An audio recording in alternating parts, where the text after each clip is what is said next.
Welcome to the deep dive.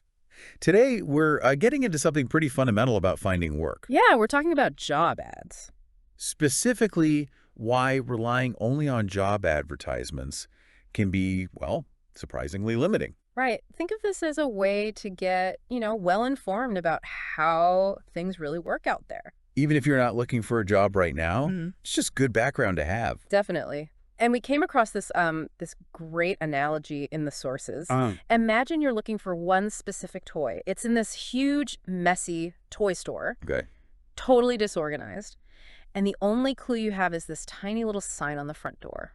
Wow. Okay, that paints a picture. That's like trying to find a job just using ads. That's the idea. Yeah, it's a challenge. And to really bring this home, we're going to follow the story of someone, let's call him Alex.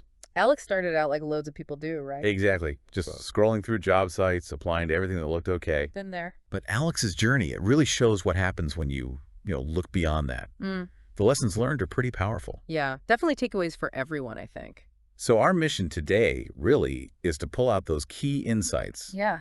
from Alex, from other career thinking. And really unpack why just using job ads is, well, often not enough. And highlight some, much more effective ways to find those opportunities. Let's do it. Okay, let's dive in. Section 1, the limitations. Alice hits some roadblocks pretty fast. Uh-huh. First off, just the sheer competition. It's massive. Oh, absolutely huge. Think about, trying to grab the last cool sticker in a classroom full of kids who all want it. Yeah, that's a good one. Everyone sees the same ad online. So you get this flood of applications.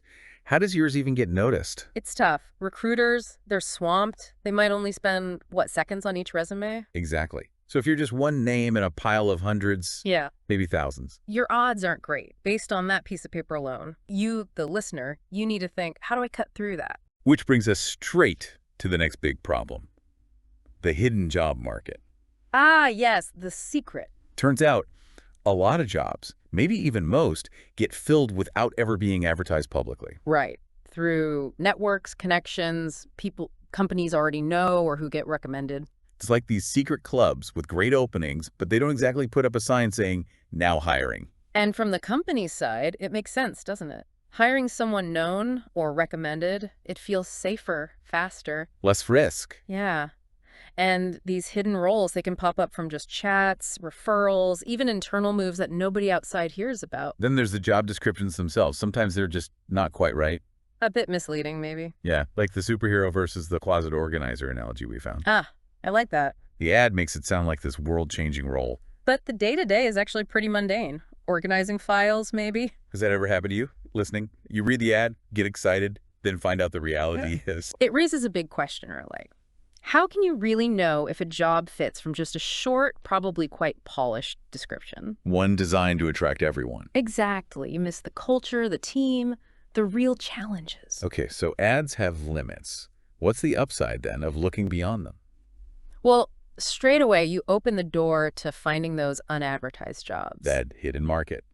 Like finding a secret level in a video game. Totally. Your pool of potential jobs just gets way bigger when you start networking, exploring different avenues. You also get, and this is huge, realistic insights. Oh, yeah. Crucial. Instead of just the ad copy, you talk to actual people doing the work. You get the real scoop. And that conversation gives you so much context. You, the listener, can ask about the nitty-gritty, the team vibe, stuff an ad never tells you. And maybe the biggest advantage, you stand out. Definitely. Going outside the normal application route, making a personal connection, that makes you memorable. That personal touch, it counts for a lot. Someone puts a face to the name, maybe vouches for you. That beats being just another PDF in the pile.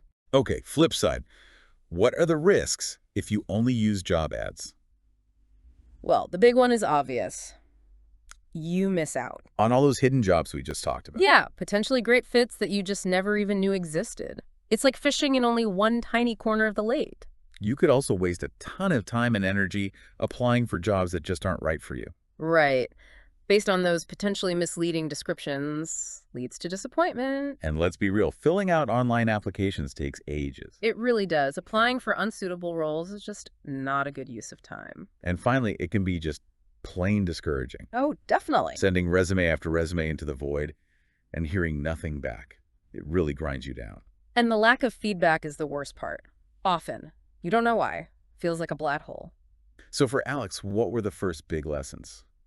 Well, first, that job ads. They're just one piece of the puzzle. And a limited piece at that. Definitely just a starting point, not the whole map. Second, Alex realized there's this whole other world of opportunity out there. Beyond the usual job boards, a much bigger playground. And third, the really crucial bit. You have to explore different ways of searching. Yeah, being proactive, trying multiple things, that's the key to finding the right fit. Okay, this leads us nicely into section 2. The power of knowing yourself. Ah, the self-awareness piece. Often skipped. Alex was feeling a bit lost, in that sea of job ads. And then they came across this idea, the flower exercise. Yes. From What Color is Your Parachute? A classic for a reason. It's basically a tool to help you dig deep. Understand your skills, sure, but also what you genuinely like, what interests you. It's funny how many of us start looking outward for jobs before looking inward first. The flower exercise forces that introspection. Have you ever done something like that, listener? Alex's first hurdle, really, was just lacking direction. How do you look for a job if you don't know what makes you tick? Right. It's like that candy store analogy again, wandering around wanting something sweet but having no idea if you like chocolate or gummies or sour stuff. You end up just grabbing anything. Or applying for everything, casting a super wide net, hoping something, anything, sticks, instead of aiming for roles that actually fit you. Alex also noticed this pull towards, cool-sounding job titles. Oh yeah, the prestige factor. Something sounds impressive, but they hadn't really thought, do I have the skills? Would I even enjoy the actual tasks? It's like wanting to be a race car driver because it looks cool. But you actually hate driving fast or getting greasy. Can you relate to chasing a title like that? It's so important to look past the label. A fancy title won't make you happy if you dislike the actual work. And the third thing Alex started seeing was the value in those everyday talents, things we often overlook. Like what? Like being super organized, or being a great storyteller, or Huh. just really good at solving tricky problems. Ooh, the soft skills, which aren't soft at all, really. Right. We kind of dismiss them, but they're gold in so many jobs. What are your own hidden talents, do you think? Things you might take for granted. These skills are becoming more and more recognized as totally crucial. They're often what makes teams work well. So how does knowing yourself better actually help, especially when you look beyond just the ads? Well, it lets you target roles that genuinely fit your abilities and passions. You're not just shooting in the dark. Exactly. You can be way more strategic, focus your energy where you're likely to actually thrive and, make a difference. It also makes it easier to explain why you're a good fit. Totally. Whether you're just chatting with someone or writing a cover letter. That clarity comes across. You can say, look, I'm good at X, I love doing Y, and that's why this role excites me. And that confidence, that specific connection you make, it really stands out. And the end goal, obviously, is finding a job that fits, which leads to more satisfaction, more success. Definitely. When your work aligns with your strengths and interests, that's a huge driver for both, doing well and feeling good about it. Okay, risks. What happens if you don't know yourself well and you're mainly looking at ads? Biggest risk. You end up in a job that makes you miserable. Yeah, one that just clashes with who you are. Or your values, or what you're naturally good at, leads to burnout, frustration. You also might not use your full potential. Right. You settle for something that doesn't challenge you, doesn't let you grow. Such a waste of talent. It really is. You might be capable of so much more if the role just, leveraged your actual strengths. And even if the pay is good, if the work feels meaningless to you, You can still feel really unfulfilled. That sense of purpose matters. Money isn't everything long term. So through this self-discovery stuff, Alex pinpointed some key strengths. Liked. Being good at communicating, planning events, and tackling problems. Finding solutions. Those are really valuable, transferable skills. Totally broadened their perspective beyond just thinking about specific industries or titles. So the big lessons about self-knowledge for Alex were: Number 1, understanding your skills and interests. It's fundamental, non-negotiable. it's the foundation for your whole search strategy. Got to start there. Number 2, that flower exercise thing. It was genuinely helpful for digging that stuff up. Yeah, having a structured way to reflect can uncover patterns you wouldn't otherwise see. And third, focus on the work itself, not just the fancy title. Right. What will you actually do all day? That's way more important for happiness than the name on your business card. Okay, section 3, networking. Ah, the N word. Sometimes makes people nervous. Yeah, it sounds formal, maybe a bit schmoozy, but really it's just talking to people. Exactly. Building connections, relationships. Have you found that? Totally. Yeah. So Alex's frustration with only applying online, one issue was feeling invisible, Uh-huh. Send it off. And poof. Gone. like shouting into the wind. Has that felt familiar to you, listener? That impersonal online thing is isolating. No human touch. And related to that, you often have no specific person to contact. Right. Who even reads it? HR. The hiring manager. A robot. Makes it impossible to follow up properly, or even just get a feel for what's happening. And maybe the biggest thing you miss online, showcasing your personality. Yeah, building rapport before they just see your qualifications on a screen. That connection can be huge. Makes you memorable. It's more than just the bullet points on your resume. So what are the benefits of actually talking to people, looking beyond the ads? Well, a huge one is getting introductions. Ah, the warm intro. Yes, to hiring managers, to people on the team. It cuts through the noise, gets your name noticed by the right person. You also hear about jobs before they're advertised. Tapping into that hidden market again, lots of great roles get filled through networks first. And just having a real conversation, making that personal connection, it leaves a much stronger impression. People remember people they've actually talked to, connected with, much more than just a name on a list. Okay, risks of not networking. Just sticking to ads. Well, you're limiting yourself, plain and simple. Only seeing the public stuff. Missing out on potentially, what, 70–80% of the roles? Could be that high, yeah. You're narrowing your field of vision dramatically. You also don't build those professional relationships. Which are valuable way beyond just this job search. They help throughout your whole career. Networking isn't just transactional, find a job now. It's building a community. Exactly. And you miss out on insider info, too. Oh, good point. What's the company really like? What's the role really involve? Ads don't tell you that. But talking to people who work there or know someone who does, that gives you the real story. Have you ever got great insights that way? For sure. So Alex's experience really nailed this. How did that happen? Just casual chats, right? With Right. family, friends, talking about what kind of work interested them. And that led to, what was it? A friend of a parent. Yeah, someone who worked at a tech company. No jobs advertised, but that chat Sparked something. An opportunity popped up just from that conversation. shows you never know where a connection might lead. So lessons Alex learned about networking. First, your existing network. It's a huge resource. Don't ignore it. Friends, family, old colleagues. Tap into who you already know. Second, you got to tell people what you're looking for. Be specific about your interests. People often want to help, but they can't read your mind. You need to communicate clearly. And third, those personal connections. They often lead places job ads never will. Those informal paths are super powerful for finding those hidden gems. Which leads us right into section 4, uncovering the hidden job market. Let's define that again clearly. Right. It's all those jobs filled without being publicly advertised. A huge chunk of the market operating off the radar of the usual job sites. And one pain point of only looking at ads is it makes it feel like there's nothing out there. It creates this false sense of scarcity, right? Oh, only 5 jobs listed in my field this week. When really there could be way more happening behind the scenes.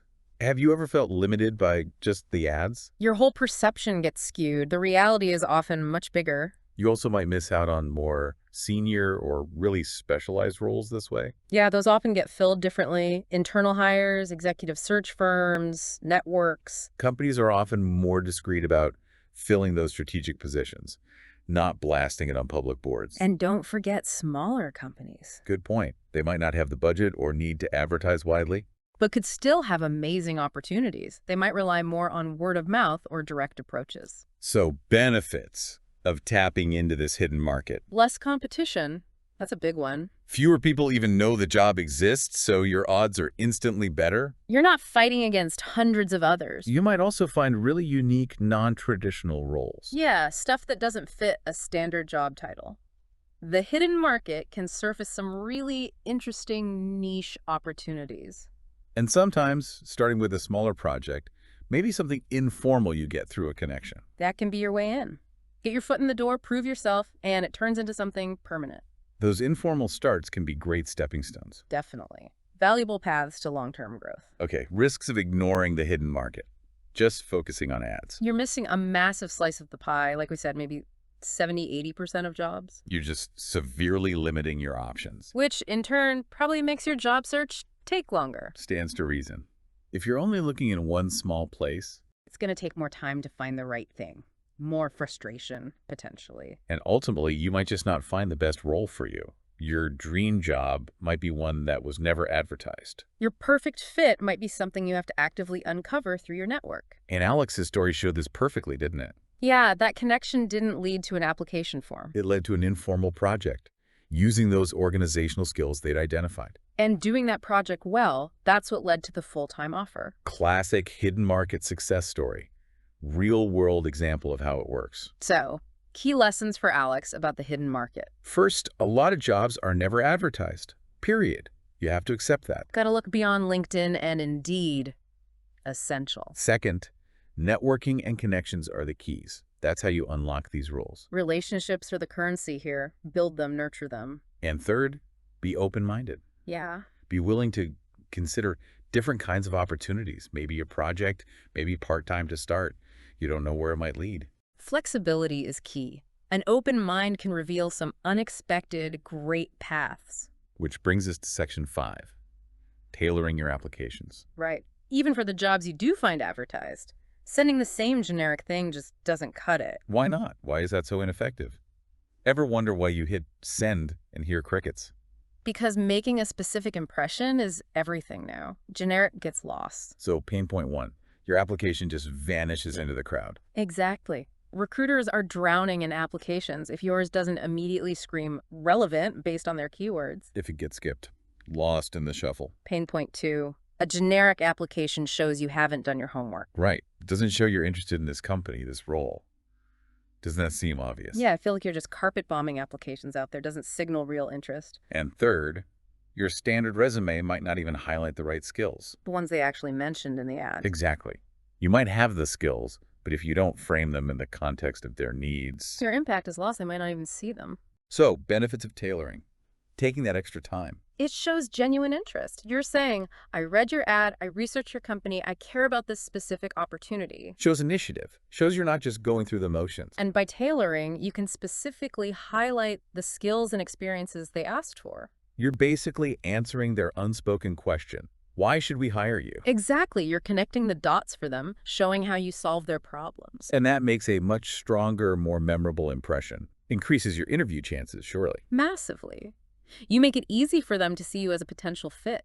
Risks of not tailoring that, even for advertised jobs. Your application gets overlooked, dismissed quickly. That's the big one. Lost in that sea of generic stuff. Passed over. You also fail to communicate your unique value. Why you, specifically? The generic application doesn't make that case effectively at all. Doesn't show what you uniquely bring to the specific table. And here's a scary one. You might look less qualified than you are. Yeah, just because you didn't present your skills in the right light aligned with their needs. Perception is reality in that initial screen. You gotta make it easy for them. Alex learned this, right? Started out sending the same thing everywhere. Yep. Then realized, okay, I need to read each job description carefully. Research each company. And then customize. Customize the resume, customize the cover letter, match the requirements, highlight the relevant stuff. It's about speaking their language, showing you understand what they need. So lessons learned about tailoring. Don't send generic stuff. Just don't. One size fits all rarely works anymore. Take the time to really understand the job and the company culture. Do your homework. Dig deep. Understand what makes them tick. And always, always emphasize the skills and experiences most relevant to that specific job. Make it crystal clear how you meet their specific needs from the ad. Okay, final section. Rejection. And staying motivated. Yes. The tough part. Because even with the best strategies, rejection happens. It's just part of the process, isn't it? Even when you're doing more than just ads, have you found that? Oh, absolutely. It doesn't always mean you weren't a good candidate. So many factors involved. First pain point. Just feeling discouraged. It hurts not getting a job you wanted. It's natural. It's easy to take it personally, but you got to try to see it as just part of the game. And often, you get no feedback. Yeah, the rejection email is often super generic. We went with other candidates. Leaves you guessing. Makes it hard to learn from it, figure out what went wrong. And then there's the tendency to personalize it. I wasn't good enough. When it's usually not about you personally at all. You have to separate your worth from the outcome. Absolutely crucial. Don't let it define you. Now, this is where having those broader strategies really helps handle rejection. How so? Well, if he's got multiple irons in the fire, networking leads, informational interviews, maybe a tailored application out. One no doesn't hit quite as hard. You haven't put all your eggs in one basket. Right. Plus, networking can sometimes give you feedback you wouldn't get otherwise. Yeah, a contact might give you some honest insight, help you refine your approach. That's invaluable. And honestly, every application, every conversation, it's practice. It builds experience, resilience. Every step is a learning opportunity. Even the rejections, you carry that forward. Okay, risks of giving up, especially if you're only using ads and facing rejection. You might miss out. Your perfect job could have been the very next application, the next connection. Persistence is so important. Giving up too soon is tragic, potentially. You also miss those learning opportunities. Each rejection, each interview teaches you something if you let it. Stops you from getting better, refining your strategy. And just relying on ads, facing silence or rejection, it can feel so helpless, like you have no control. Whereas a broader approach, networking, talking to people, it feels more empowering, right? Gives you more agency. Definitely. You feel more in control of your own path. Alex's story really showed resilience, didn't it? Totally. Faced rejection, but kept going, kept networking, kept learning.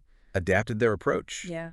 Even asked for feedback sometimes. That takes guts. That adaptability, that proactive spirit, that's what led to success. And what's really cool is how those core skills Alex found: communication, problem solving. Yeah. They worked across so many different fields: tech, education, customer service, event planning, nonprofits. Wow. That's diverse. 5 different industries. Hmm. And in each one, it wasn't just ads. It was networking, finding hidden opportunities using those core transferable skills. That's such a powerful point. Focus on your core skills. Stay flexible. It opens up way more doors than just chasing one type of job title. So, final lessons on handling rejection. It's normal. Expect it. Don't take it personally. It's not a reflection of your ultimate worth. It's partly a numbers game. Not every role is the right fit for you or them. Keep learning. Keep networking. Keep adapting your strategy. Continuous improvement, staying connected, being flexible. Essential in today's world. And finally, persistence, positivity, resilience. They're crucial. Got to keep going. That positive mindset really helps you weather the storms. Resilience and optimism will get you through those tough moments. Oh, wrapping up this deep dive, the big takeaway is pretty clear. Job ads alone? Not enough. Right. It's a limited view. You need a broader, more proactive, more self-aware approach that's way more effective. Alex's journey showed us that. So many other ways to find opportunities. It's about being more strategic, more human in how you explore your career. But beyond just job hunting, there are bigger life lessons here, I think. Oh, yeah. Like what? Like being proactive, taking initiative, not just waiting for things to happen. Like joining that club, right? You got to seek it out. Exactly. Taking ownership of your path. That applies everywhere, not just careers. And the power of relationships. Yeah. Building connections. Alex found opportunities through people. Just like strong friendships can support you or open unexpected doors in life. Your network, professional and personal, it's a huge asset, often underused. And third, knowing your strengths. Really understanding what you're good at, what you enjoy. So you can make choices that actually fit who you are. Find fulfilling things to do. Recognizing your own talents. That's self-awareness. It's the foundation for making intentional choices that lead to, more satisfaction, more purpose in anything you do. So a final thought for everyone listening. As you go about your day, maybe think about your own hidden skills. Yeah, talents you might be taking for granted. And think about your network. Who do you know? Yeah. What connections might you have? Maybe ones you haven't even thought about. What secret clubs or hidden opportunities might be out there in your areas of interest? How could you maybe apply a more proactive, relational, self-aware approach to your own goals, whatever they are, even beyond job searching? What unique things do you bring to the table? And who could you talk to that might offer a new perspective or maybe even open a door? Something to mull over. Thanks so much for joining us for this deep dive. Yeah, hope these insights were valuable. Thanks for listening. Welcome to the deep dive. Today, we're getting into something pretty fundamental about finding work. Yeah, we're talking about job ads. Specifically, why relying only on job advertisements can be, well, surprisingly limiting. Right. Think of this as a way to get, well-informed about how things really work out there. Even if you're not looking for a job right now, it's just good background to have. Definitely. And we came across this great analogy in the sources. Imagine you're looking for one specific toy. It's in this huge, messy toy store, Okay. totally disorganized. And the only clue you have is this tiny little sign on the front door. Wow. Okay, that paints a picture. That's like trying to find a job just using ads. That's the idea, yeah. It's a challenge. And to really bring this home, we're going to follow the story of someone, let's call him Alex. Alex started out like loads of people do, right? Exactly. Just scrolling through job sites, applying to everything that looked okay. Been there. But Alex's journey, it really shows what happens when you look beyond that. The lessons learned are pretty powerful. Yeah, definitely takeaways for everyone, I think. So our mission today really is to pull out those key insights. Yeah. From Alex, from other career thinking. And really unpack why just using job ads is, well, often not enough. And highlight some, much more effective ways to find those opportunities. Let's do it. Okay, let's dive in. Section 1, the limitations. Alice hits some roadblocks pretty fast. First off, just the sheer competition. It's massive. Oh, absolutely huge. Think about, trying to grab the last cool sticker in a classroom full of kids who all want it. Yeah, that's a good one. Everyone sees the same ad online. So you get this flood of applications. How does yours even get noticed? It's tough. Recruiters, they're swamped. They might only spend, seconds on each resume? Exactly. So if you're just one name in a pile of hundreds, yeah, maybe thousands, your odds aren't great based on that piece of paper alone. You, the listener, you need to think, how do I cut through that? Which brings us straight to the next big problem.